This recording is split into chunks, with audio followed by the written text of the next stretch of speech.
Oke, saudara, kita akan mempersiapkan hati untuk mendengarkan firman Tuhan.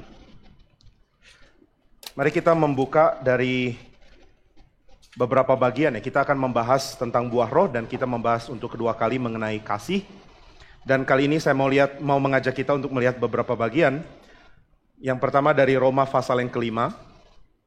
Roma pasal yang kelima saya akan bacakan bagi kita di ayat yang kelima dan ayat yang ke-8. Lalu kita akan lihat beberapa bagian kitab suci lagi. Roma 5 ayat 5, demikian firman Tuhan. Dan pengharapan tidak mengecewakan, karena kasih Allah telah dicurahkan di dalam hati kita oleh Roh Kudus yang telah dikaruniakan kepada kita. Saya lanjutkan sampai ayat 8. Karena waktu kita masih lemah, Kristus telah mati untuk kita orang-orang durhaka pada waktu yang ditentukan oleh Allah. Sebab tidak mudah seorang mau mati untuk orang yang benar, tetapi mungkin untuk orang yang baik ada orang yang berani mati. Akan tetapi Allah menunjukkan kasih-Nya kepada kita, oleh karena Kristus telah mati untuk kita ketika kita masih berdosa. Lalu saya mengajak kita membaca Roma pasal yang ke-13. Roma pasal yang ke-13 ayat yang ke-10. Roma 13 ayat yang ke-10 saya bacakan bagi kita. Kasih tidak berbuat jahat terhadap sesama manusia, karena itu kasih adalah kegenapan hukum Taurat. Lalu berikutnya kita akan melihat dari 1 Korintus pasal yang ke-13. 1 Korintus pasal 13, saya mengajak kita membacakan ayat 4. 1 Korintus 13 ayat 4. Kasih itu sabar, kasih itu murah hati, ia tidak cemburu, ia tidak memegahkan diri dan tidak sombong. Saya lanjutkan ke ayat yang ke-5 sampai ayat yang ke-7. Ia tidak melakukan yang tidak sopan dan tidak mencari keuntungan diri sendiri. Ia tidak pemarah dan tidak menyimpan kesalahan orang lain. Ia tidak bersuka cita karena ketidakadilan tetapi karena kebenaran. Ia menutupi segala sesuatu, percaya segala sesuatu, mengharapkan segala sesuatu, sabar menanggung segala sesuatu. Lalu terakhir 2 Korintus pasal yang kelima. Kita akan membaca 2 Korintus pasal yang kelima. Mari kita membaca dari ayatnya yang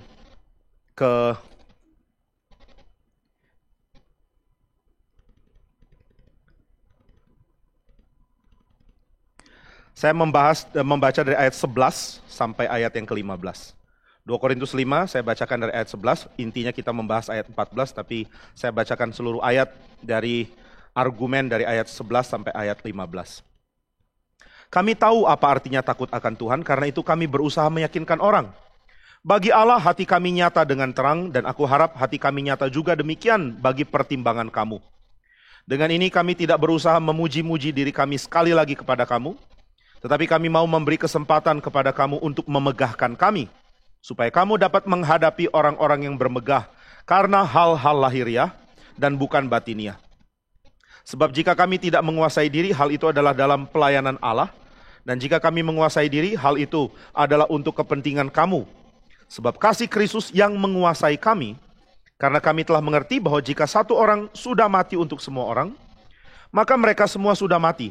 Dan Kristus telah mati untuk semua orang, supaya mereka yang hidup tidak lagi hidup untuk dirinya sendiri, tetapi untuk Dia yang telah mati dan telah dibangkitkan untuk mereka. Mari saudara kita berdoa sekali lagi. Ya Tuhan, kami bersyukur karena firman-Mu diberikan untuk kami dengar. Kami bersyukur karena bukan hanya firman itu tertulis untuk kami baca, tetapi di dalam ibadah kami boleh menikmati ketika firman Tuhan nyatakan kepada kami. Sungguh kami mau mendengarnya sebagai firman Tuhan, dan kami ingin diberkati dan dipenuhi dengan kebenaran oleh karena firman Tuhan. Maka ya Bapa di surga, tolonglah kami, sehingga kami tidak melenceng kemanapun hati kami, sehingga kami berpaut pada Tuhan, dan Tuhan tolong kami, supaya kami boleh setia kepadamu. Kiranya Bapa kami boleh menjadikan kami anak-anak di dalam Engkau yang setia kepadamu, yang mencintai Tuhan, yang menikmati mencintai Tuhan dan menikmati dicintai oleh Tuhan. Tolong kami dan berkati kami, sehingga tidak ada perkataan dari firman-Mu yang tidak mengubah kami pada hari ini. Kami seperti tahu apa itu kasih, tapi kami perlu kembali dikoreksi oleh firman, sehingga kami mengerti pengertian kasih yang tidak mungkin lepas dari Tuhan, dari tindakan-Mu kepada kami, dan dari apa yang Tuhan sudah buat, sehingga kami menjadi anak-anak-Mu.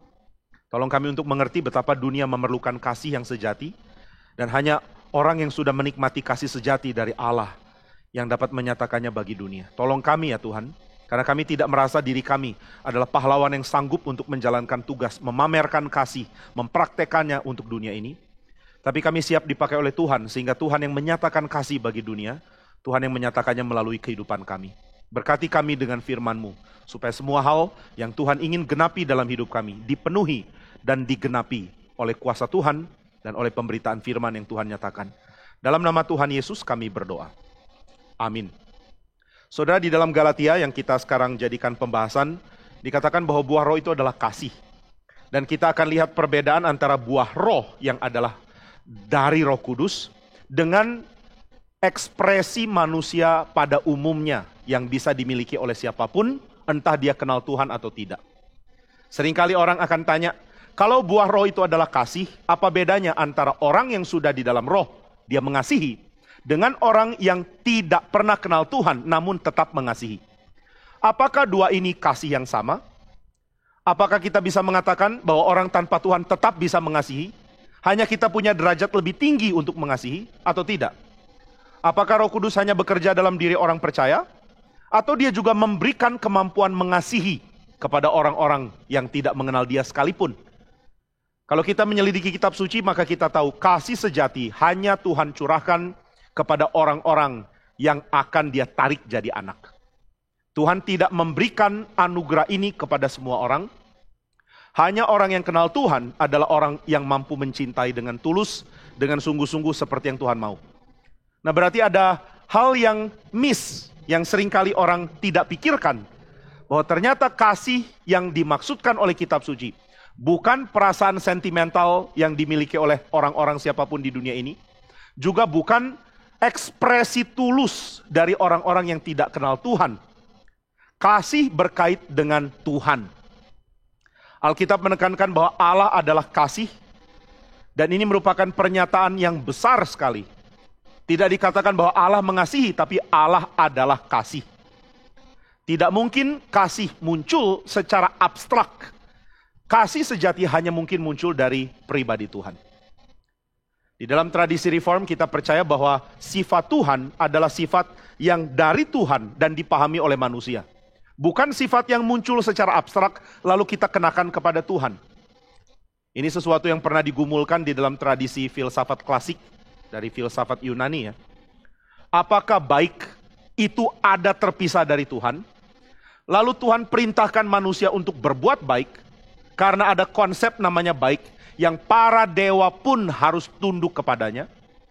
Ataukah dewa itu memang baik dan dewa itu bersatu? Maka dewa memerintahkan manusia untuk bertindak baik karena mereka itu baik. Jadi yang mana yang benar? Ini kalimat agak tricky ya kalau kita tidak teliti mendengar. Yang mana yang benar? Apakah tindakan itu baik karena dewa perintahkan maka jadi baik? Ataukah tindakan itu baik karena memang itu baik dan dewa ikut tunduk kepada prinsip itu dan memerintahkan kita? Saudara diperintahkan untuk mengasihi misalnya. Apakah tindakan mengasihi itu adalah pengertian abstrak yang dewa-dewa pun harus tunduk? Ataukah itu identik dengan dewa? Maka apa yang dewa perintahkan itu terjadi. Dan apa yang mereka tuntut itulah baik. Jadi apa itu baik? Bisakah kita pahami baik di luar Tuhan, di luar dewa-dewa? Nah saudara, di dalam tradisi filsafat Yunani kemungkinan besar jawabannya adalah iya. Meskipun masih banyak perdebatan di sini ya. Tetapi di dalam kekristenan tidak mungkin ada konsep kasih yang terpisah dari Allah. Kasih baru mungkin kita pahami kalau kita mengenal Allah. Kita bisa mempraktekkan kasih, kita bisa mempunyai perasaan kasih. Kita bisa menyayangi orang-orang di sekitar kita, tetapi kita tidak pernah tahu bahwa kasih sejati itu dari Allah. Ini kalimat sepertinya simpel ya, kasih sejati dari Allah. Oke. Kasih sejati dari Allah, puji Tuhan, aku kenal Tuhan dan Tuhan itu mencintai. Tetapi apa kaitannya dengan mengasihi, harus tunduk atau harus kenal Allah dulu? Ini sesuatu yang sulit kita pahami. Kenapa mengasihi atau kasih sejati hanya mungkin terjadi ketika kita bersentuhan, berelasi ya, dengan Allah yang adalah kasih. Kenapa kasih sejati tidak mungkin muncul dalam diri kita? Karena di dalam ajaran Alkitab tidak ada apapun yang baik yang ada pada diri manusia yang tidak diturunkan dari Allah bagi manusia. Segala hal yang kita pahami sebagai karakter yang baik hanya mungkin menjadi ada karena Allah lebih dulu memilikinya di dalam dirinya. Manusia diciptakan sebagai gambar Allah, maka manusia mempunyai karakter moral, kualitas moral yang juga ada pada Allah. Manusia dapat mengerti apa itu adil, dapat mengerti apa itu kasih, dapat mengerti bagaimana mempraktekkan keadaan baik supaya masyarakat bisa baik. Tetapi manusia tidak tentu mengertinya dari relasi yang dia dapat dari Tuhan. Ada hal dalam diri manusia yang memang membuat dia mampu mempraktekkan segala aspek-aspek itu. Saudara bisa mengetahui apa itu adil. Saudara dapat mengetahui perasaan menyenangkan waktu saudara dikasihi. Saudara dapat mengetahui tuntutan yang saudara miliki dalam diri untuk pribadi yang saudara cintai. Saudara punya kasih. Saudara punya jiwa yang mau adil.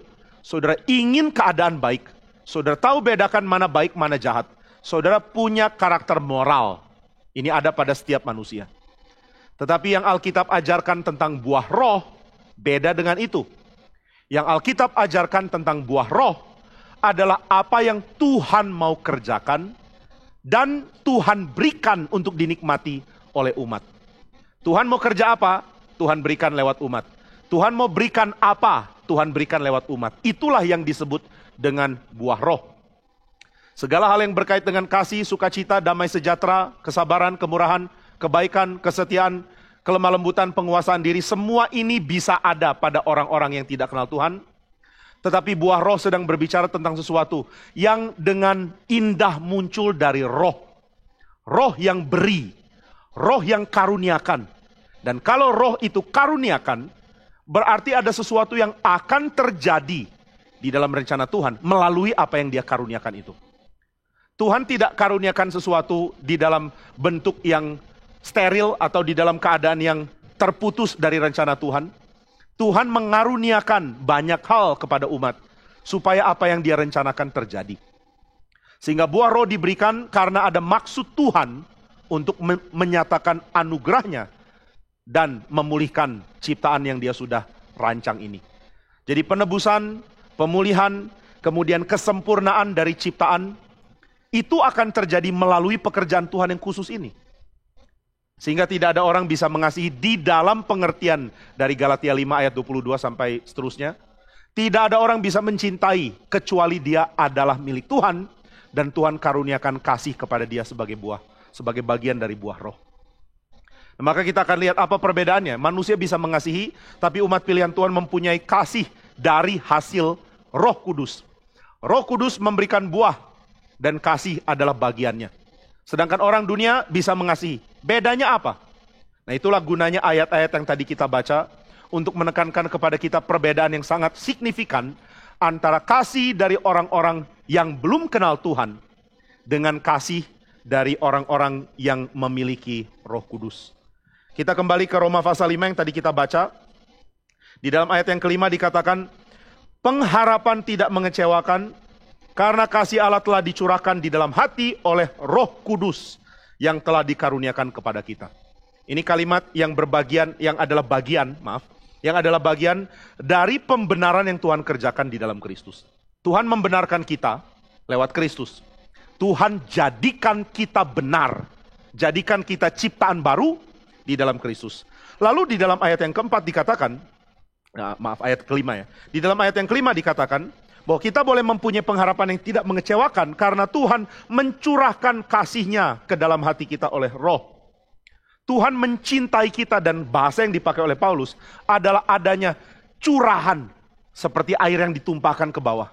Curahan dari Roh yang menyatakan kasih kepada manusia. Ada kalimat-kalimat penting di dalam kitab suci yang sering disalah mengerti. Kita punya pengertian populer dan kita punya pengertian teologis. Saudara harap lebih selidiki pengertian teologis ya. Kalau kita bicarakan hal-hal yang sifatnya populer, kadang-kadang itu menyingkirkan kita dari pengertian sejati. Ketika orang bilang pencurahan misalnya, apa maksudnya pencurahan ya? Tuhan mencurahkan rohnya. Oh, kalau Tuhan curahkan rohnya, berarti saya akan mendapatkan penglihatan. Atau saya akan mendapatkan bahasa-bahasa aneh. Atau saya akan mampu mempunyai kekuatan yang sifatnya mujizat, miraculous. Apakah itu yang dimaksudkan dengan curah? Bukan. Saudara, pencurahan itu sesuatu yang sangat indah sebenarnya. Agustinus mengatakan satu-satunya pencurahan dari atas ke bawah yang menyebabkan manusia atau apapun yang di bawah naik ke atas, itu pencurahan dari Tuhan. Pencurahan dari Tuhan mengangkat. Pencurahan dari Tuhan bukan cuma Tuhan memberi sesuatu dari atas lalu datang ke kita, tetapi pencurahan itu menyebabkan kita terangkat. Tuhan mencurahkan rohnya ke kita dan yang terjadi adalah kita diangkat kepada Dia. Ini pengertian yang sangat membuat Agustinus kagum. Jadi apa itu pencurahan? Pencurahan itu membuat engkau terangkat. Kamu diangkat oleh karena Dia datang kepada kamu. Jadi saudara sekalian, di dalam Roma 5 ayat yang kelima, orang percaya mempunyai kasih yang dicurahkan ke dalam hati oleh pekerjaan Roh Kudus, yang diberikan secara limpah. Lalu setelah manusia percaya menerima secara limpah, apa yang terjadi pada dia? Yang terjadi pada dia adalah dia diangkat. Ini pengertian yang dimiliki Agustinus. Dia diangkat untuk apa ya? Dia diangkat untuk menikmati Tuhan di dalam kemuliaan atau di dalam anugerah, di dalam levelnya Tuhan. Saudara, ini gambaran yang Agustinus coba bagikan ya. Tuhan curahkan rohnya supaya saudara menikmati Tuhan. Tuhan turunkan roh, sama seperti sebelumnya Tuhan turunkan sang anak, sehingga kita bisa diangkat menjadi satu dengan Dia. Kita diangkat ke dalam levelnya Dia, kalau mau dibilang. Saudara dijadikan sama dengan Tuhan oleh karena Roh Kudus dicurahkan. Jadi saudara, ada sesuatu yang indah di dalam pengertian pencurahan. Tuhan curahkan kasih melalui pekerjaan roh untuk mengangkat kita. Lalu kita diangkat ke arah mana ya? Kita dijadikan apa? Menurut Roma pasal 5, kita dijadikan satu dengan Tuhan, satu level. Satu level bukan berarti kita jadi Allah, bukan lagi manusia, bukan tentunya. Tapi satu level yang dimaksud adalah Tuhan angkat kita dari keadaan yang menghancurkan pengenalan akan Dia ke dalam keadaan yang satu dengan kasih Dia. Saudara tidak lagi asing terhadap Tuhan, karena sekarang saudara diangkat melalui pencurahan diri Tuhan kepada manusia.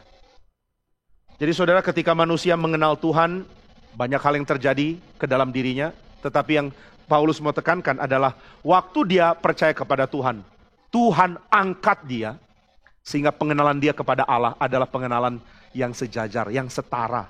Kok bisa setara? Karena kasih. Kasih membuat setara. Kasih bukan mempertahankan gap, kasih membuat satu. Saudara, kalau kita mencintai, kita akan menyadari yang kita cintai akan kita angkat untuk sama dengan kita. Saudara tidak ingin membiarkan ada gap antara diri saudara dengan diri yang saudara cintai. Kalau diri yang saudara cintai dianggap lebih rendah, mungkin karena tindakannya busuk, atau karena dia ada di dalam dosa, atau karena dia hidup dengan gak karu-karuan. Maka saudara ingin angkat levelnya supaya sama dengan saudara. Aku dulu juga cemar seperti kamu, tapi aku mencintai kamu. Aku ingin kamu naik. Tidak lagi cemar, tetapi suci. Tidak lagi sembarangan hidup, tetapi hidup di dalam anugerah Tuhan. Tidak lagi bertindak seperti dunia, tetapi bertindak seperti umat Tuhan. Itu maksudnya pencurahan. Pencurahan membuat kita terangkat di level Tuhan, sehingga pengenalan kita akan Tuhan adalah pengenalan yang setara. Kita sadar betapa besar kita sudah diangkat, sehingga kita setara dengan Dia. Ketika seseorang mau menikahi seorang perempuan misalnya, tentu dia tidak akan membiarkan ada gap derajat yang terjadi. Saudara kalau membaca kitab Kidung Agung, saudara menemukan bahasa puisi yang sangat indah dari seorang pengantin laki-laki yang ingin mengangkat seorang pengantin perempuan yang rendah. Perempuan ini mengatakan, saya ini dihina oleh saudara-saudaraku. Mereka paksa aku untuk bekerja di ladang sehingga matahari membakar aku dan kulitku jelek tidak seperti kulit orang-orang yang tinggal di istana. Masihkah kamu mau kepada aku? Ya tentu bahasanya lebih indah dari apa yang saya katakan ya. Silakan baca sendiri. Tetapi saudara sekalian, yang laki-laki mengatakan tidak ada yang seperti kamu. Kalau aku lihat kamu, seperti melihat batu permata di tengah debu atau di tengah tanah. Saya nanti baca sendiri lebih indah lah ya. Nah, jadi saudara ada keinginan untuk mengangkat. Kamu tidak di level yang kamu pikir, kamu di level lebih tinggi loh. Kamu ada di dalam levelku karena aku mau mencintai engkau. Ini pencurahan. Tuhan curahkan kasihnya supaya saudara satu dengan Dia. Sehingga saudara mengatakan, sekarang aku tahu Tuhan angkat aku supaya aku bisa dikasihi. Cinta Tuhan Cinta Tuhan membuat Tuhan tidak ingin mempertahankan perbedaan yang ada antara kita dan Dia. Di dalam aspek-aspek yang kudus dan moral, yang bersifat moral tentunya. Sekali lagi ya, kita tidak jadi Allah. Oh, sekarang saya jadi Allah ya. Tadinya manusia lalu berubah jadi Allah, bukan. Tetapi saudara, Tuhan mau angkat kita. Sehingga dia menyatakan kasihnya kepada kita yang sudah setara, diangkat di level dia. Kalau Pak Tong menjelaskan tentang dunia gemar dan soraklah, saudara pasti sudah pernah dengar ini kan, dia menjelaskan berkali-kali.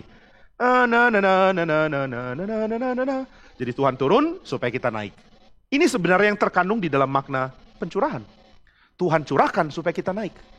Nah, kita mungkin nggak ngerti ya, karena pencurahan nih, misalnya saya curahkan air, airnya di bawah. Saya akan tumpahkan air lalu airnya jatuh ke bawah. Selesai. Tapi pencurahan Tuhan bukan begitu. Pencurahan Tuhan adalah pemberian berkat untuk mengangkat. Nah, lalu hal yang mengagetkan, ini akan kita bahas di dalam eksposisi dari Kebaktian 1 dan 2 nanti belakangan ya di Roma 8. Yang Tuhan angkat bukan cuma umat loh. Ketika Tuhan curahkan rohnya, seluruh ciptaan dan manusia akan diangkat ke dalam kemuliaan Tuhan. Roma 8 mengatakan itu. Roma 8 mengatakan seluruh ciptaan, seluruh thesis, itu bahasa Yunaninya, akan menantikan pengharapan, akan menantikan penggenapan pengharapan anak-anak Allah. Jadi apa yang anak-anak Allah harapkan, itu diharapkan oleh seluruh ciptaan. Seluruh ciptaan sedang menanti kapan anak-anak Tuhan nyatakan. Jadi saudara, Tuhan mencurahkan rohnya supaya seluruh ciptaan terangkat, menikmati kemuliaan di dalam levelnya Tuhan. Maka banyak orang-orang di dalam tradisi Ortodoks Timur menyadari bahwa yang Alkitab ajarkan bukan cuma kamu statusnya diselamatkan, tetapi kamu diangkat ke dalam levelnya Tuhan. Bukan jadi Tuhan sekali lagi, tapi diangkat di dalam level dia supaya relasi kita dengan dia adalah relasi yang tanpa gap. Nah, ini kasih yang kita pahami dari Tuhan. Tuhan mencurahkan kasihnya, maka pengharapan kita tidak mengecewakan. Apa yang saudara harapkan? Kesempurnaan pekerjaan Tuhan, itu terjadi karena kasih. Apa yang saudara harapkan? Tuhan angkat kita sehingga kita boleh mengenal dia di dalam level dia, itu akan terjadi karena kasih. Lalu ayat yang ke-8, Allah menunjukkan kasihnya kepada kita oleh karena Kristus telah mati untuk kita ketika kita masih berdosa. Ini hal kedua. Hal pertama, Tuhan mencurahkan kasih, mengangkat kita ada di level dia. Yang kedua, Tuhan nyatakan, Tuhan tunjukkan. Ini nggak mungkin dimiliki oleh dunia. Saudara, kalau orang tidak percaya Tuhan mengatakan, I love you, aku mencintai engkau. Saudara boleh tanya, apa maksudnya you love me? Orang itu akan mengatakan, aku punya perasaan yang sangat kuat tentang engkau. I feel so strongly about you. Apa yang kamu rasakan? Perasaan kuat. Tentang apa? Tentang perasaanku kepadamu. Lalu apa yang kamu rasakan? Kasih. Tapi saudara kalau tanya, apakah kasih ini kasih yang mengangkat? Orang yang mencintai pun tidak tahu apakah dia perlu diangkat atau tidak. Saudara bisa nangkep ya, kalau orang tidak kenal Tuhan, dia tidak sadar akan kebutuhannya untuk diangkat. Dia tidak sadar akan kebutuhannya untuk dinaikkan levelnya, sehingga setara dengan apa yang Tuhan mau. Supaya bisa berelasi dengan Tuhan, seperti Bapa dan anak berelasi. Saudara, mana ada Bapa yang berelasi dengan anak Bapa yang baik tentunya, yang benar, yang otaknya waras. Yang menganggap anaknya itu adalah manusia lebih rendah dari dia. Anakku ini apa, saya nggak peduli dia, saya nggak akui dia. Itu bukan Bapa yang baik. Bapa yang baik akan mengatakan, anakku kamu sama pentingnya dengan saya. Kalau nggak lebih penting bahkan. Kamu sangat penting. Papa akan curahkan apa yang Papa bisa lakukan untuk menyiapkan masa depan kamu. Nah, ini kan yang akan dikatakan oleh Bapak. Seorang Bapak akan menganggap anaknya satu level dengan dia. Demikian manusia perlu diangkat levelnya untuk setara dengan Tuhan. Tapi nggak ada yang sadar ini. Manusia pikir dia sudah di level oke, cuma tinggal ditambah perhiasan ini itu. Saya ingat perkataan yang pernah dikatakan oleh seorang pengkhotbah revivalist ya, kebangunan rohani. Dia mengatakan bahwa Leonard Ravenhill, kalau saya nggak salah, Leonard Ravenhill yang mengatakan hal ini. Dia mengatakan bahwa menunjukkan kemampuan manusia untuk menjadi hebat, itu sama dengan memberikan perhiasan kepada bangkai. Kata ini mungkin kalimat yang kasar sekali ya. Saudara lihat seekor babi yang mati misalnya. Lalu saudara tambahkan anting-anting ke babi itu, kemudian tambahkan lipstik ke bibirnya. Nggak ada gunanya, dia babi mati kok. Demikian manusia yang sudah mati, dia tidak sadar akan kebutuhannya diangkat, tapi dia terus tambah perhiasan ke dirinya. Dia terus tambahkan segala hal yang bisa membuatnya sedikit lebih baik daripada sebelumnya. Kenapa manusia cari pendidikan? Ya supaya aku dapat level yang lebih tinggi. Kenapa manusia mau kekayaan? Supaya aku dapat naik level lagi. Manusia selalu ingin naik level, naik pangkat, naik tingkat. Tapi mereka tidak sadar kebutuhan mereka bukan cuma naik serendah itu. Bukan naik di dalam level yang rendah itu. Manusia perlu diangkat tinggi sekali. Sehingga dia bisa setara waktu berelasi dengan Tuhan. Nah ini nggak mungkin dilakukan kecuali kita di dalam Sang Anak. Karena hanya Sang Anak yang setara dengan Allah. Apa ada agama memikirkan ini? Nggak ada. Karena agama-agama itu buatan manusia untuk menyembah Tuhan yang mereka sembah dengan tradisi. Tetapi Allah yang sejati akan mengatakan kamu perlu diangkat. Diangkat oleh siapa? Oleh Sang Anak. Ketika engkau beriman kepada Sang Anak, engkau ada di level relasi yang setara. Bapa mengasihi engkau sebagai anaknya, bukan lagi sebagai golongan rendah yang jauh. Nah maka kasih tanpa kenal Tuhan, itu sama dengan mengakui bahwa level kita ada di bawah, tapi kita tidak tahu bagaimana naik. Sehingga cinta kasih antara satu orang tanpa Tuhan dengan orang lain yang tidak kenal Tuhan adalah cinta yang saling membagi, saling mencurahkan diri, saling melakukan apapun yang membuat orang itu lega di dalam mencintai, tetapi yang tidak menolong apapun untuk menaikkan level dia. Gak bisa.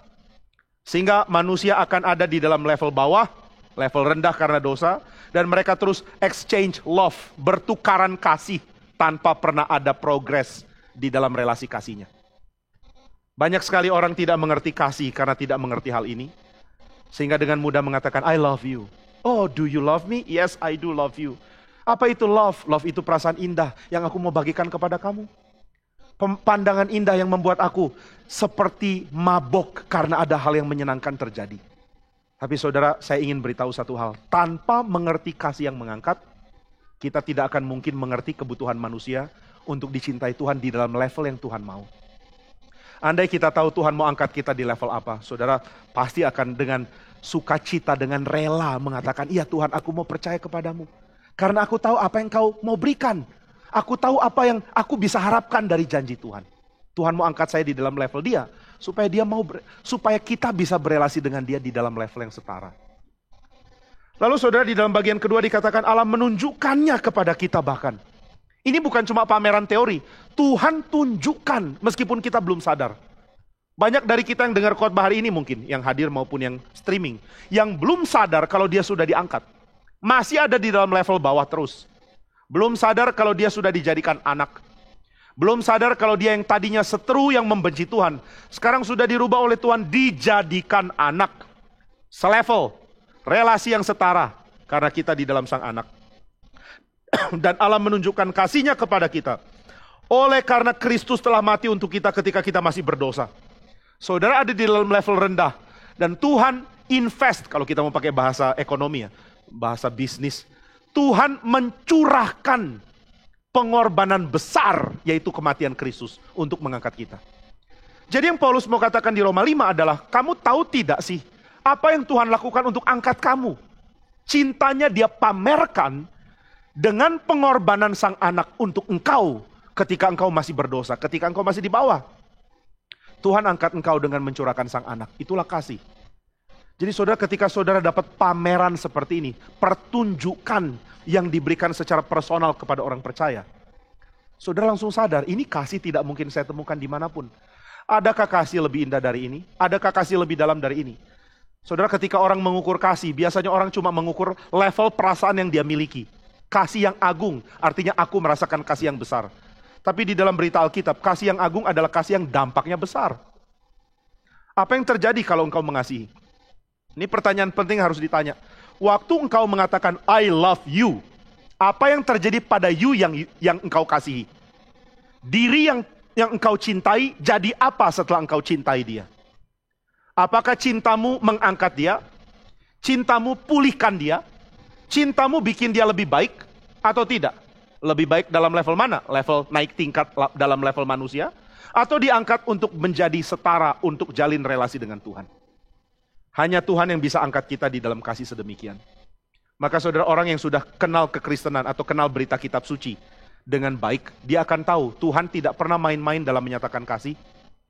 Tuhan mengorbankan dirinya, Kristus mengorbankan dirinya, supaya saudara diangkat naik. Sehingga saudara menikmati berelasi dengan Allah dengan menyebut dia Sang Bapa. Di dalam Kebaktian 1 dan 2 saya sudah jelaskan mengenai perbedaan antara anak menurut biologi, pengertian biologis, dengan anak menurut pengertian kitab suci. Anak Allah itu bukan anaknya Sang Bapa secara biologis. Tapi dia adalah sang ahli waris. Nanti saudara bisa akses di kebaktian, khotbah kebaktian 1 ya. Nanti kita akan upload sore hari Selasa. Nah jadi saudara sekalian, ada pameran dari Tuhan. Aku mencintai engkau, hai manusia, maka aku angkat engkau. Bagaimana diangkat? Dengan Kristus datang menjadi sama dengan engkau, supaya engkau sama dengan dia. Ini yang Luther katakan, happy exchange, kesenangan, pertukaran yang menyenangkan, pertukaran yang sangat memberi berkat. Aku dapat Kristus dan Kristus dapat aku. Apa yang Yesus dapat dari kita? Dosa kita ikut. Karena yang berdosa itu saya, maka waktu Yesus mendapatkan saya, dia mendapatkan dosaku juga. Dan aku mendapatkan Kristus, berarti aku mendapatkan kebenarannya. Dia punya apa menjadi milik saya. Saya punya apa jadi milik dia. Karena aku dan dia satu. Dan karena kita satu, maka aku dan Bapa menjadi setara. Aku boleh menyebut Allah sebagai Bapa. Setara loh. Kalau sudah bilang kan Bapa dan anak ada beda dong. Bapa lebih tinggi, anak lebih rendah. Iya, kalau itu adalah anak yang belum jadi ahli waris. Tapi sebagai ahli waris, anak itu sama dengan Bapa. Nah ini yang Alkitab sebenarnya ajarkan ya, saudara diangkat untuk sama dengan Tuhan, meskipun engkau bukan Tuhan, karena Kristus. Jadi cinta kasih yang sejati adalah cinta yang memberikan dampak yang sejati. Manusia dipulihkan keadaannya untuk menjadi setara dengan Allah, oleh karena cinta Tuhan. Karena Allah mencintai, maka kita diangkat. Ini tidak bisa kita katakan untuk diri kita. Saudara nggak bisa mengatakan kepada orang yang saudara cintai, karena aku cinta engkau, maka engkau diangkat. Nanti yang saudara cintai akan jawab balik, rupamu. Engkau cinta aku, jangan-jangan kamu yang terangkat. Derajatmu makin naik. Ini biasanya jadi pertengkaran orang yang pacaran ya. Ini kalau kita pacaran, level siapa yang naik ya? Kalau orang kenal kamu sebagai pacarku, levelmu naik. Oh pacarnya nggak setuju. Nggak. Kamu kalau dikenal sebagai pacarku, levelmu naik. Level siapa yang naik? Semua mengaku, level kamu. Tapi saudara naiknya itu naik tingkat yang rendah sekali. Hanya cinta Tuhan yang mengangkat orang untuk menjadi satu level dengan dia. Dan karena itu, kasih di dalam pengertian kitab Galatia, surat Galatia pasal 5, yang adalah buah roh. Kasih yang dimaksud bukan kasih yang saudara bagikan dari diri saudara. Kasih yang dimaksud adalah kasih yang menikmati dicintai oleh Tuhan, dinaikkan levelnya oleh Tuhan, sehingga saudara mampu melihat kemungkinan manusia lain dinaikkan oleh Tuhan, kalau saja dia mengenal Tuhan. Ini kasih yang dimaksud. Ada kasih yang besar, menghargai kemanusiaan, karena Tuhan menaikkan kemanusiaan selevel dengan dia. Saya heran banyak orang Kristen tidak tahu menghargai manusia. Karena mereka tidak benar-benar sungguh mengerti Injil. Tapi kalau orang benar-benar Kristen, dia akan hargai kemanusiaan lebih tinggi dari orang lain. Kalau kekristenan kita belum membuat kita menghargai kemanusiaan lebih tinggi dari dunia, kita belum Kristen. Kita cuma jadi orang yang mengaku Kristen. Tahun demi tahun jadi Kristen. Tapi tidak pernah mengerti apa yang Allah bagikan untuk naikkan kemanusiaan. Kita terus pikir, ya manusia, manusia itu cemar, berdosa, buang aja. Tapi Tuhan mengatakan, anakku mati untuk manusia berdosa. Supaya mereka diangkat menjadi sama dengan aku. Manusia itu begitu bernilai bagi Tuhan. Sehingga kadang-kadang kita melakukan dosa kepada Tuhan. Waktu kita mencerca kemanusiaan sebagai sesuatu yang identik dengan dosa. Ada bagian di Alkitab yang menerangkan manusia berdosa itu hina, betul. Tapi jangan lupa Tuhan mati bagi manusia hina itu. Allah menyerahkan anaknya. Dan orang yang mendapatkan anugerah itu mengatakan, apakah ini benar? Benarkah ini bisa terjadi? And can it be? Apakah bisa aku berbagian di dalam cinta Tuhan yang demikian besar? Dan Tuhan bilang, bukan cuma bisa, sudah. Aku sudah angkat engkau. Nah maka dengan mengerti buah roh yang adalah kasih salah satunya, saudara dapat menyadari satu hal. Aku mulai belajar mencintai orang lain. Karena kalau saja mereka datang ke Tuhan, kalau saja mereka percaya kepada Tuhan, mereka akan diangkat di dalam level yang sekarang saya sudah alami. Kesadaran tentang betapa pentingnya manusia di dalam rencana keselamatan Tuhan, membuat saudara mempunyai sudut pandang baru untuk mempraktekkan kasih. Saudara tidak lagi melihat manusia sebagai makhluk hina yang tanpa harapan. Saudara akan melihat manusia sebagai ciptaan Tuhan yang sangat mungkin untuk Tuhan angkat jika saja dia mau datang kepada Kristus. Nah maka buah roh adalah kasih. Membuat kita sadar bahwa saya mesti tahu level manusia untuk berelasi dengan Tuhan. Maka saya tidak akan main-main di dalam hidup. Saya tidak akan sembarangan menjalankan hidup saya. Karena saya sekarang diangkat oleh Tuhan untuk mengenal dia di dalam level yang setara. Tuhan akan menjadi pribadi yang paling utama bagi saya. Yang mendorong saya menjaga hidup. Baru dengan keseriusan menjaga hidup karena relasi dengan Tuhan, baru kita mampu mencintai dan membimbing atau menuntun atau berbagi hidup dengan orang lain untuk menikmati apa yang saya sudah alami. Nah, kalimatnya terlalu panjang ya, saya coba potong-potong sedikit. Jadi waktu saudara sadar apa yang Tuhan lakukan kepada dirimu, engkau akan sadar apa yang Tuhan mungkin lakukan kepada diri orang lain. Apa yang Tuhan sudah lakukan kepada dirimu? Dia angkat dirimu untuk jadi setara dengan Tuhan. Kalau aku diangkat, maka orang lain juga bisa diangkat. Betul. Kalau begitu aku ingin mengasihi orang lain, supaya mereka juga diangkat. Betul. Tapi engkau harus menikmati dulu kesamaan dengan Tuhan itu. Pengangkatan itu. Menjadikan Allah Bapamu. Itu harus engkau nikmati dulu. Kalau tidak, percuma. Saudara belum menikmati Tuhan. Saudara belum tahu indahnya diangkat oleh Dia. Saudara sulit mempraktekkan kasih yang Tuhan sudah praktekkan kepada saudara. Nah, itu sebabnya kasih bukan hal yang umum. Bukan berarti semua orang bisa lakukan. Kamu kenal Tuhan Yesus? Enggak, tapi saya tolong orang miskin. Oke, kamu tolong orang miskin untuk apa? Apa yang menggerakkan kamu? Apakah karena kamu sadar levelmu yang sudah Tuhan angkat atau belum? Kalau belum, engkau belum mengerti kasih dari Tuhan. Nah, maka di dalam Roma 5 kita belajar tentang dua hal ini. Bahwa Tuhan mencurahkan kasih-Nya kepada kita untuk mengangkat kita. Dan Tuhan menunjukkannya kepada kita. Dengan demikian saudara mulai belajar mencintai dari kelimpahan. Ini tema awal tahun ya dari pendeta Stephen Tong, orang terus ingat itu. Manusia punya kelimpahan untuk dibagikan. Orang Kristen punya kelimpahan untuk dibagikan. Kelimpahan kasih salah satunya. Kenapa saya bisa tahu kelimpahan kasih ini? Karena aku sudah diangkat. Aku sudah menikmati, diutamakan, diangkat, dijadikan istimewa oleh Tuhan, oleh karena Kristus. Bukan oleh karena saya. Nah, maka saudara, sampah, kita ini tadinya sampah, yang sudah dipulihkan oleh Tuhan, akan mengerti apa itu cinta kasih. Ini jelas sekali dikatakan di ayat 8, Allah menunjukkan kasih-Nya kepada kita, oleh karena Kristus telah mati bagi kita. Waktu kita masih berdosa. Kita masih berdosa, yet God loves me, God loves us. Lebih-lebih karena kita sekarang telah dibenarkan oleh darah-Nya, pasti kita diselamatkan dari murka Allah. Saudara menjadi milik Tuhan, dan dengan demikian saudara mempunyai kasih untuk dibagikan. Kasih yang saudara alami loh. Kasih bukan omong kosong, bukan teori kosong. Kasih adalah pengalaman limpah yang saudara mau bagikan. Engkau tidak lagi ada di dalam keadaan kacau kemanusiaannya karena sudah diangkat kok. Dan saudara akan sadar, sekarang saya mampu mencintai oleh karena saya mengalami Tuhan angkat dan menyaksikan kasih Tuhan. Mengalami dan menyaksikan. Mengalaminya bagaimana? Dengan menyadari ini loh, Tuhan sudah angkat saya. Menyaksikan bagaimana? Dengan senantiasa menggumulkan dan merenungkan tentang kasih Tuhan. Mari renungkan kasih Tuhan. Kita bisa bergumul tentang banyak hal dan satu hal yang paling penting untuk kita gumulkan sebenarnya adalah tentang kasih Allah. Bagaimana saya tahu kalau Tuhan mencintai saya? Bagaimana saya tahu kalau Dia bermurah hati kepada saya? Ini tema yang membuat para reformator mengkhotbahkan khotbah yang menggoncang Eropa. Saudara bisa bandingkan ya perbedaan ini jadi karikatur di dalam publishing company, di dalam perusahaan penerbitan pada zaman reformasi. Ada yang menerbitkan pamflet yang isinya membagi dua. Paus pada waktu itu dan Martin Luther. Martin Luther berkhotbah apa, lalu Paus pada zaman itu berkhotbah apa. Paus pada waktu itu berkhotbah, ayo jalankan semua tuntutan, penuhi semua tata cara untuk mendapatkan anugerah. Itu khotbah dari tradisi Katolik pada waktu itu. Lalu Martin Luther khotbah apa? Martin Luther khotbah, datanglah kepada Tuhan dengan penuh sukacita, karena Dia sudah terima kamu. Ini kalau saudara dengar khotbahnya, saudara akan kaget bedanya. Kita mungkin sudah terbiasa dengar khotbah tentang itu, maka kita tidak lagi menjadi heran. Tapi orang pada zaman dulu begitu terpukau, karena ternyata Tuhan bermurah hati kepada saya. Saya nggak tahu loh, saya nggak ngapa-ngapain. Tapi Tuhan datang kepada saya. Dia angkat saya dan Dia jadikan saya miliknya. Itu indahnya bukan main. Saudara, waktu awal-awal pandemi ya, di bulan Maret, ada teater Sight and Sound, kalau saudara tahu, Sight and Sound kalau nggak salah. Mereka bikin pertunjukan tentang Yesus. Itu mereka punya pertunjukan bagus sekali. Kapan-kapan kalau saudara ada waktu boleh search ya.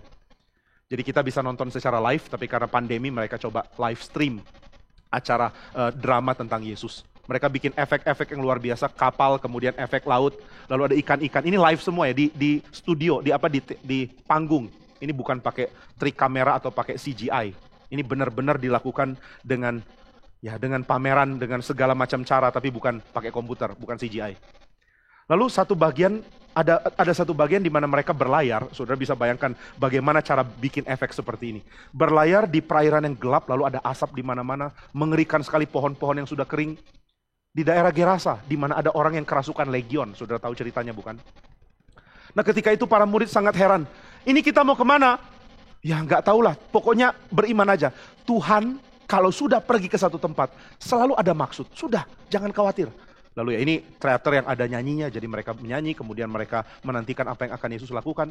Kemudian mereka turun dan satu orang gila itu, satu orang kerasukan itu, ada di atas bukit, dia langsung turun, langsung sujud menyembah dengan suara mengerikan sekali. Mengatakan, apa yang akan kau lakukan kepada kami? Akankah engkau usir kami sebelum waktunya? Dan Yesus bertanya, siapa namamu? Legion, karena kami banyak. Lalu mereka minta, tolong jangan buang kami. Izinkan kami masuk ke babi-babi. Akhirnya Tuhan bilang, silakan. Mereka masuk ke babi dan ada gambaran babi lari kemana-mana ya. Ada efeknya kemudian, ya saudara nonton sendirilah, saya jelaskan, nggak masuk, nggak nyambung juga. Intinya adalah ketika orang itu sudah selesai, sudah bebas dari setan, Yesus pun pulihkan dia, Yesus pegang dia dan mengatakan, kamu sekarang sudah pulih. Orang itu bilang, bolehkah aku ikut engkau? Tuhan Yesus mengatakan, saksikan apa yang Allah lakukan kepadamu di sini. Maka Yesus dan murid-murid pergi, kemudian orang ini langsung nyanyi, pujiannya mengharukan sekali. Dia mengatakan apa yang ditempuh oleh orang tadi, oleh Kristus. Menyeberangi danau sampai ke tempat yang terkutuk ini, semua dia lakukan untuk saya satu orang. Orang hina ini loh. Siapa saya? Semua masyarakat sudah buang saya. Tapi dia datang untuk satu, untuk saya. Dia datang untuk saya. Ini kalimat mengharukan, saudara belum mengerti apa itu kasih. Sebelum saudara mengatakan hal yang sama, dia datang untuk saya. Dia datang pulihkan saya, itulah kasih. Gak ada sumber lain ya. Kalau engkau tidak mengerti ini, engkau tidak mengerti kasih. Jadi jangan bilang, aduh orang Kristen itu sombong banget. Buah roh adalah kasih, sukacita, damai sejahtera. Orang lain juga punya, agama lain juga punya. Kalau agama lain tidak punya Allah yang mau jadi manusia dan jadi penebus, dia tidak tahu kasih. Maka saudara sekalian, hanya orang yang sudah mengenal Allah, yang rela berkorban demi kita, itu orang yang mengenal kasih. Dan ini yang ditekankan di dalam Roma pasal 5. Apakah hanya itu? Bukan. Saya tidak bisa bahas semua bagian dari perjanjian lama, dari surat Paulus tentang kasih, tapi saya highlight beberapa yang tadi kita sudah sama-sama baca. Lalu bagian ketiga dari Roma pasal yang ke-13. Saya baca ayat yang ke-10, saya sudah bacakan tadi, saya ulangi baca. Roma 13 ayat 10. Kasih tidak berbuat jahat terhadap sesama manusia, karena itu kasih adalah kegenapan hukum Taurat. Ini aspek yang ketiga. Apa bedanya kasih yang dipahami karena buah roh dengan kasih yang dijalankan oleh orang yang belum kenal Tuhan? Bedanya adalah kasih merupakan praktek mengasihi sesama sebagai penggenapan dari Taurat. Ini beda ya, saudara, orang yang tidak kenal Tuhan dengan orang yang kenal Tuhan itu dibedakan karena orang yang kenal Tuhan punya Taurat. Israel beda dengan bangsa-bangsa lain karena mereka punya Taurat. Ini yang ditekankan dan dibanggakan dalam perjanjian lama. Kenapa Israel beda dengan Filistin? Kenapa beda dengan Mesopotamia? Kenapa beda dengan Mesir? Karena engkau punya Taurat. Apa pentingnya Taurat? Ada banyak pembahasan tentang Taurat, tapi satu yang saya senang itu pembahasan dari seorang bernama Nobuyashi Kyuchi, seorang teolog reform dari Jepang. Dia mengatakan bahwa apa yang dinyatakan Tuhan di dalam Taurat adalah diri Tuhan yang senantiasa melihat yang lain, dan itu yang Tuhan mau orang Israel lakukan. Terbiasa melihat yang lain. Sehingga di dalam pengertian Kyuchi, Taurat adalah pelatihan untuk kita terbiasa melihat orang lain. Ini kalimat jarang didapat ya. Saudara selalu akan mengatakan Taurat itu adalah pendahulu Injil.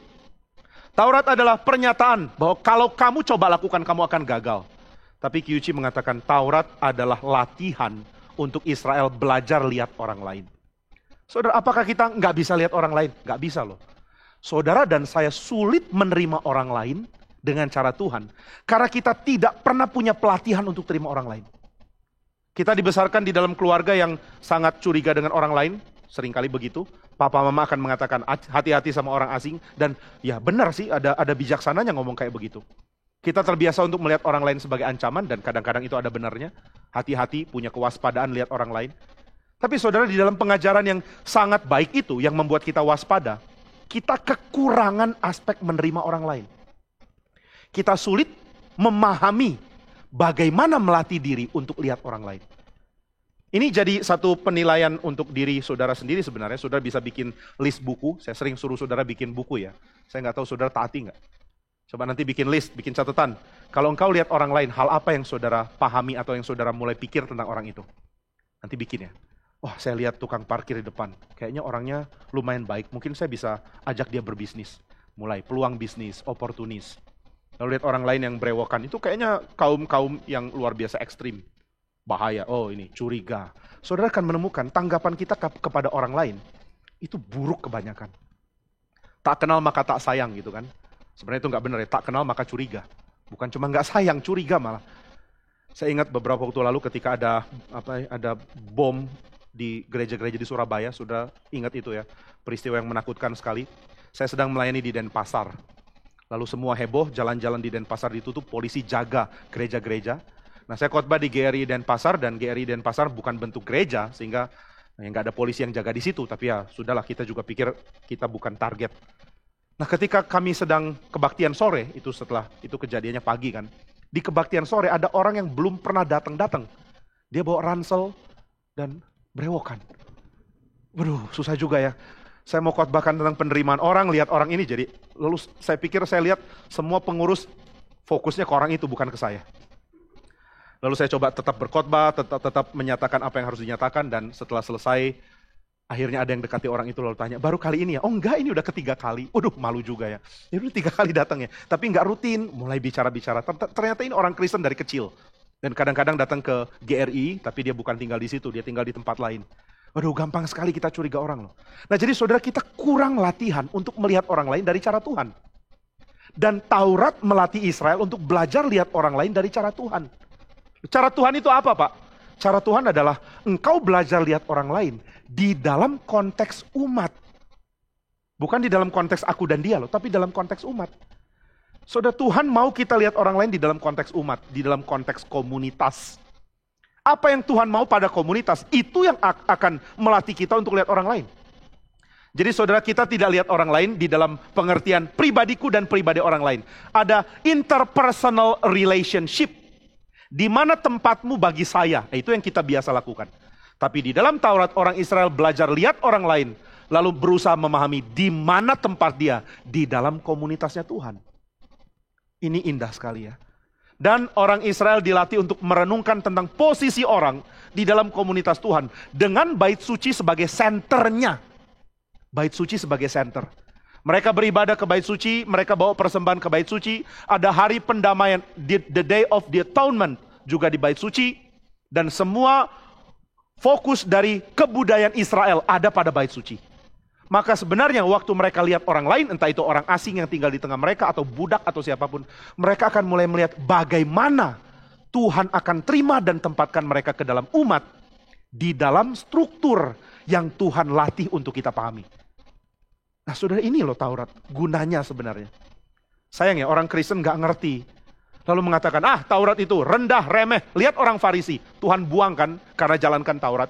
Loh, kok Tuhan buang Farisi karena jalankan Taurat? Tuhan justru buang Farisi karena gak jalankan Taurat. Tuhan mengatakan hal yang paling penting dari Taurat, belas kasihan, kamu gak jalankan. Nah, jadi saudara, Taurat melatih orang untuk belajar melihat tempat orang di dalam komunitas umat Tuhan. Berarti saudara tidak polos juga kan, Taurat melatih saudara untuk gak polos. Kalau saudara lihat ada maling, dia harus diadopsi ke dalam umat dengan membayar harga. Seorang pencuri harus membayar 4 kali lipat, nah itu ada. Jadi ada aturannya loh. Ini bukan cuma sekadar aturan untuk bikin masyarakat yang adil, bukan. Ini adalah peraturan untuk membuat kita belajar melihat bagaimana sih Allah memasukkan orang ke dalam umatnya. Di mana kira-kira tempat dia? Di mana kira-kira tempat saya? Nah, kita mulai belajar untuk menyandingkan diri kita dengan orang lain setara di hadapan Tuhan. Dan kita sama-sama lihat apa yang Tuhan mau lakukan. Kita mau ditaruh di mana? Nah, saudara, di dalam strukturnya orang Yahudi di Israel, ada suku-suku, ada tanah-tanah yang dibagi. Lalu ada Tuhan mengatakan akan ada satu tempat spesial. Seluruh suku harus datang ke tempat ini dalam 1 tahun, paling enggak 1 kali. Ada 2 kali, tapi yang wajib itu 1 kali. Seluruh suku harus datang. Semua harus datang, ini tempat utama. Jadi di seluruh Israel, dari Dan sampai Beersheba, ini dari Israel yang melintang dari utara ke selatan. Seluruh daerah itu intinya adalah Yerusalem. Lalu dari Yerusalem intinya adalah bait suci. Itu yang kita tahu ya. Jadi tempat paling utama di dalam komunitas umat Tuhan adalah bait suci. Jadi orang Israel harus datang ke situ. Saudara, di dalam perjanjian baru masih sama.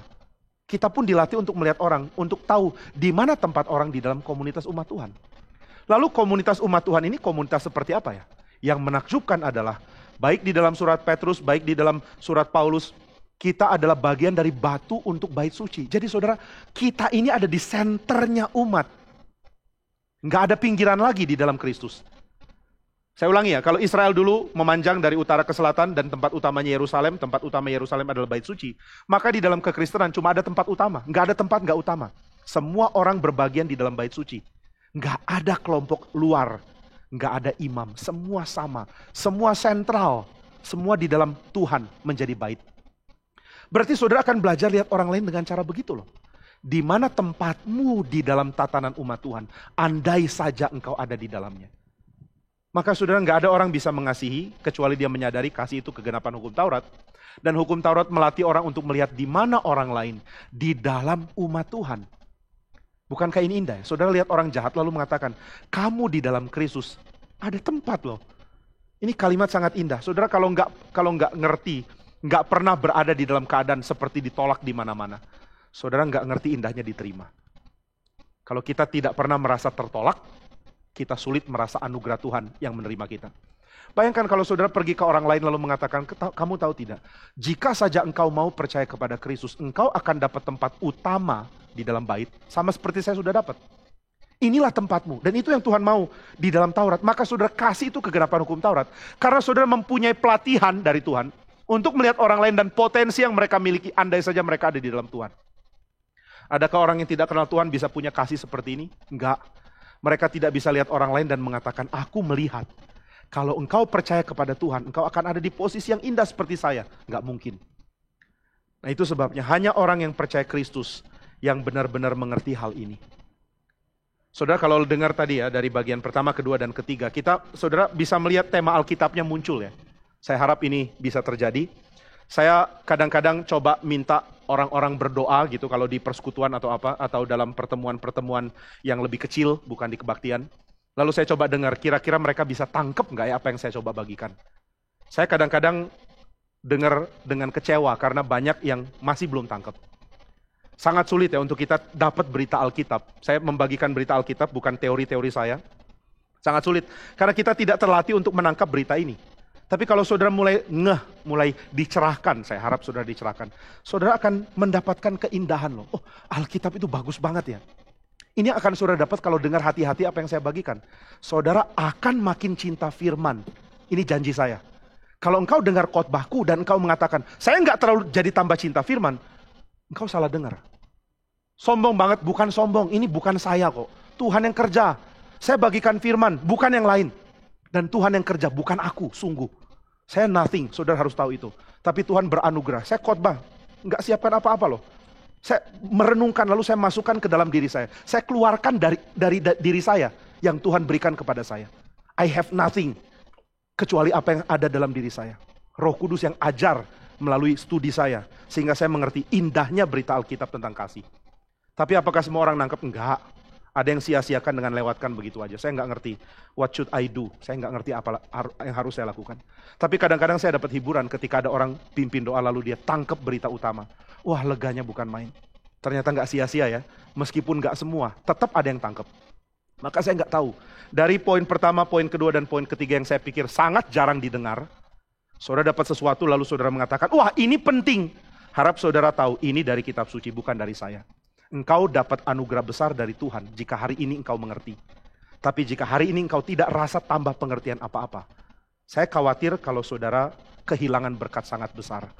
Karena yang saya bagikan adalah hal yang benar-benar beda tentang apa itu kasih dari pengertian dunia, dari Alkitab. Ini bukan jeniusnya manusia, ini bukan pola pikir dari manusia, bukan. Ini adalah pola pikir Alkitab. Alkitab membagikan ini. Nah maka saudara sekalian, Tuhan mau membuat kita mengerti Taurat adalah untuk melatih kita lihat orang lain. Di mana tempat mereka di dalam rencana Tuhan bagi umat. Kalau Tuhan punya rencana apa, kira-kira orang ini di mana tempatnya? Sama seperti saya, kira-kira saya di mana?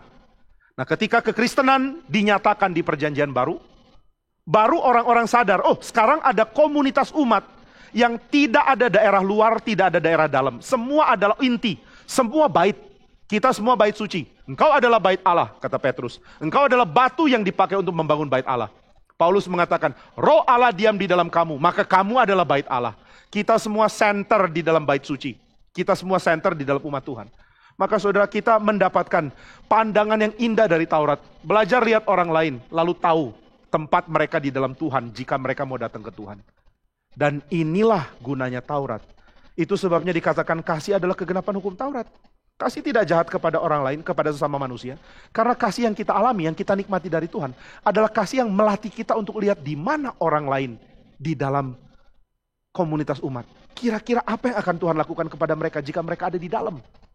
Dan itu membuat kita mempunyai pengertian kasih yang tidak mungkin dimiliki oleh orang yang bukan di dalam Tuhan. Lalu bagian yang terakhir, 2 Korintus pasal yang ke-5, ayat yang ke-14. Tadi kita sudah bacakan, saya bacakan sekali lagi. Sebab kasih Kristus yang menguasai kami, karena kami telah mengerti bahwa jika satu orang sudah mati untuk semua orang, maka mereka semua sudah mati. Dan Kristus telah mati untuk semua orang, supaya mereka yang hidup tidak lagi hidup untuk dirinya sendiri, tetapi untuk Dia yang telah mati dan telah dibangkitkan untuk mereka. Kasih Kristus menguasai, kasih Kristus mengambil alih. Ini apa lagi? Kasih sejati yang dimiliki oleh umat Tuhan adalah kasih yang melihat tidak ada tindakan yang hina dan yang sia-sia waktu seseorang mengorbankan diri demi kasih. Waktu saudara mengasihi, lalu saudara memberi diri. Saudara mengasihi, lalu saudara mengorbankan diri. Tidak sia-sia. Yang Kristus lakukan untuk kasihnya kepada kita tidak sia-sia. Dia mati dan kita semua ada di dalam Dia. Maka hal yang sama terjadi. Kita mati dan apa yang kita nikmati di dalam Dia tidak sia-sia. Paulus mengatakan kalimat yang sangat menggoncang sekali. Satu orang mati, semua orang yang lain mati.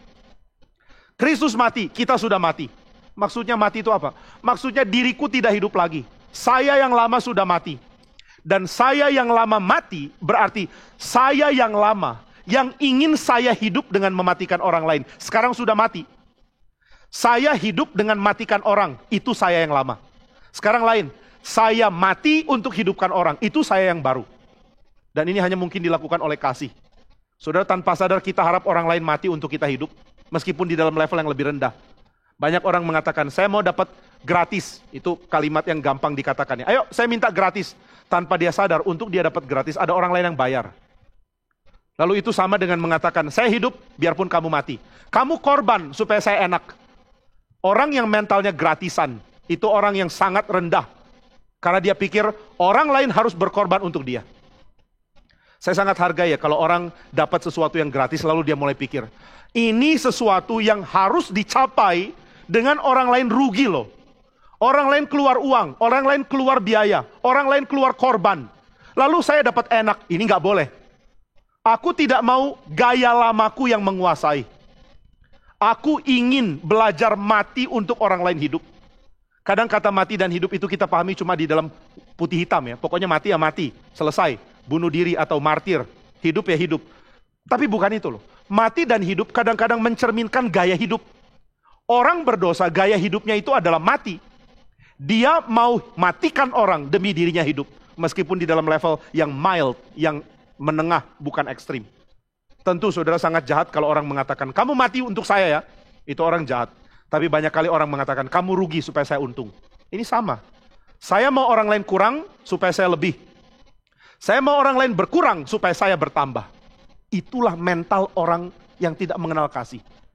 Orang yang tidak mengenal kasih cuma tahu untung meskipun orang lain rugi. Maka saudara, orang Kristen gak boleh punya mental gampangan ya. Saudara harus mulai pikir untuk jadi berkat. Selalu harus pikir jadi berkat.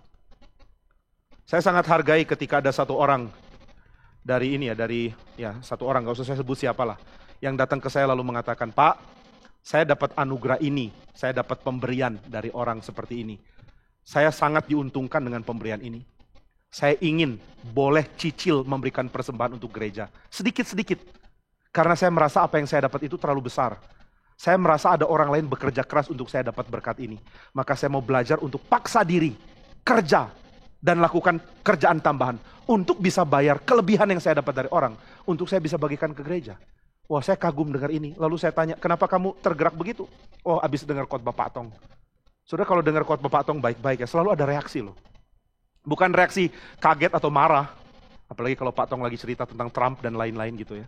Tapi ada reaksi, saudara mau lakukan sesuatu untuk Tuhan. Itu selalu ada kok. Coba peka dengar khotbah dia. Dan jangan cuma dengar, bilang, oh aku seneng dengar khotbah Pak Tong. Nggak ada gunanya saudara senengin khotbah dia. Yang lebih penting adalah setelah dengar khotbah itu, kamu terdorong untuk apa? Dia selalu punya kemampuan, kekuatan untuk dorong orang do something. Maka anak muda ini datang ke saya dan mengatakan, saya dengar khotbah Pak Tong untuk tidak take for granted apapun yang saya dapat. Jangan anggap gampang semua kemudahan yang saya terima. Punya perasaan aku harus jadi berkat, itu perasaannya Kristen. Nah maka saudara, Paulus mengatakan, Kristus mati supaya kita hidup, supaya kita belajar mati supaya orang lain hidup. Oh ini kalimat indah loh kalau direnungkan. Jadi apa yang akan dilakukan oleh orang Kristen? Orang Kristen belajar untuk pikir, bagaimana aku peras diri, paksa diri, sangkal diri, korbankan diri untuk menghidupkan orang. Loh, gimana hidupkan orang? Mereka sudah hidup kok. Hidup di dalam level yang lebih baik tentunya. Tadi kita sudah mengatakan bahwa kasih memampukan kita untuk lihat posisi orang di dalam Tuhan. Mari sekarang kita wujudkan itu dong. Saudara tahu orang itu akan ditinggikan, dinaikkan oleh Tuhan di dalam Kristus. Mari wujudkan itu. Mulai perlakukan orang lain dengan cara yang akan membuat mereka makin baik sebagai manusia. Itu sebabnya saya ingatkan di kebaktian siang tadi. Oh, kalau saudara belajar atau saudara kerja atau lakukan apapun, saudara akan punya jiwa korban. Saudara akan punya jiwa sangkal diri, saudara akan punya jiwa dedikasi. Dedikasi itu bukan hal yang gampang ya. Orang bisa dedikasi di dalam banyak hal. Ada orang mengatakan tentang Cornelius Van Til, seorang apologet dari Westminster, dari Princeton kemudian pindah ke Westminster. Ada yang mengatakan Van Til ini punya papa tukang petani timun, papanya petani timun. Tapi petani timun yang sukses karena kerjanya bukan main giat. Lalu mereka mengatakan Van Til bukan seorang petani timun, tapi dia punya kegigihan petani, tapi dia wujudkan di dalam baca. Giatnya dia untuk tahu luar biasa besar. Nah saudara, kenapa sih orang mesti gigih? Kenapa mesti mati-matian? Kenapa mesti dedikasikan diri? Untuk menghabiskan diri demi orang lain. Demi menjadi berkat bagi komunitas. Jadi saudara sekalian, Paulus mengatakan hal yang indah di sini. Kasih Kristus menguasai kami. Kami dikontrol oleh kesadaran bahwa kami hidup karena ada yang mati. Maka sekarang kami mau mati supaya ada yang hidup. Oh baik, berarti Pak habis ini kita jadi martir semua, lari untuk ditembak. Bukan. Tapi saudara mulai habiskan konsentrasimu, hidupmu, dedikasimu tiap-tiap hari. Dengan pengertian yang aku lakukan akan membuat orang lain dapat berkat. Yang aku lakukan akan memanusiakan manusia lain. Selama ini yang jadi sasaran saudara, saudara akan belajar apa yang dikatakan Paulus ini. Kristus telah mati untuk semua orang, supaya mereka yang hidup tidak lagi hidup untuk dirinya sendiri, tetapi hidup untuk Dia yang telah mati dan telah dibangkitkan untuk mereka. Bagaimana hidup bagi Kristus? Dengan hidup bagi tubuhnya, dengan hidup bagi orang-orang lain. Ini kasih yang sejati ya. Saudara bisa mengatakan, orang lain mengerti kasih. Tapi setelah saudara dengar paparan dari Roma dan dari Korintus, saudara baru sadar, nggak mungkin ada orang mampu mencintai di dalam level yang Tuhan mau, kecuali mereka ada di dalam Kristus. Kristus telah mati supaya kita hidup, maka kita mau menghabiskan hidup supaya orang lain hidup. Ini yang harus jadi tekad dan keinginan kita. Nah inilah pengertian kasih di dalam sudut pandang Paulus. Sehingga ketika Paulus mengatakan buah roh ialah kasih, sukacita, damai sejahtera, kesabaran dan seterusnya. Dia tidak sedang berbicara tentang hal-hal yang akan ada pada semua orang. Dia sedang berbicara tentang hal yang diberikan roh kepada orang percaya. Kiranya Tuhan memberkati kita dengan hidup yang berlimpah karena pengertian yang benar. Mari kita berdoa. Bapa di surga, kami mohon kami dimengertikan tentang kasih, sehingga kami tidak menganggap remeh setiap berita firman yang Tuhan tuliskan dan yang Tuhan serukan pada hari ini. Kami bersyukur jika kami dapat pengertian bahwa kasih sejati hanya mungkin di dalam Tuhan, dan Tuhan menyatakannya lewat roh, sehingga kami mempunyai buah roh yang bagiannya adalah kasih. Tolong kami untuk mengerti lebih lagi, dan tolong kami untuk bertumbuh di dalam pengertian itu. Dalam nama Tuhan Yesus kami berdoa. Amin.